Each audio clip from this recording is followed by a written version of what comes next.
বলো, আর কি চাও? বাড়ি গাড়ি হলো, আর্সেলানের বিরিয়ানি হলো, পরীক্ষায় সব বাচ্চারা 100তে 100 পেল, 4-5টা হট অ্যান্ড সেক্সি বউ দিলাম তোমাকে, 4-5টা হ্যান্ডসাম বর, তোমাকে 1 ডজন প্রেমিক দিলাম, 1 ডজন প্রেমিকা, সাউথ সিটি মল দিলাম, বিদেশি আন্ডারওয়্যার দিলাম, ইউরোপ ভ্রমণ দিলাম, ইন্টারনেটে নগ্নতা দিলাম, খুলে দিলাম পৃথিবীর সব গোপনতা। বলো, আর কি চাও? বলো বলো। মুখ কালো করে দাঁড়িয়ে থাকে মানুষ।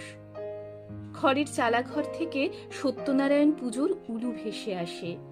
সিন্নি আর পাটালির প্রসাদ বিলি হয় শালপাতার দোনায়। সেগুন গাছে নেশা করে ঘুমিয়ে পড়ে সেই কবেকার চৈত্রের দুপুর। কাঠি আইসক্রিমওয়ালা ধুলো পায়ে পেরিয়ে যায় হাট খোলার বিচালি বিছানো পথে। সায়া ব্লাউজ ফেরি করে কে যেন জিরিয়ে নেয় পরাণ দিঘির বাঁধানো সিঁড়ির ঘাটে। শুধু কেন যে মুখ কালো করে দাঁড়িয়ে থাকে আজকের সব পেয়ে যাওয়া রিক্ত মানুষ? কুঁকিয়ে কেঁদে ওঠে তারা। মানুষ কেঁদে উঠলে কিছুই যে আর থাকে না। গাড়ি বাড়ি, জায়গা জমি, বিষয় আশয় কিচ্ছু থাকে না। শুধু ধুলো ওড়ে, খুব ধুলে উড়তে উড়তে হারিয়ে যায় ঝরে যাওয়া শুকনো সেগুন গাছের পাতা।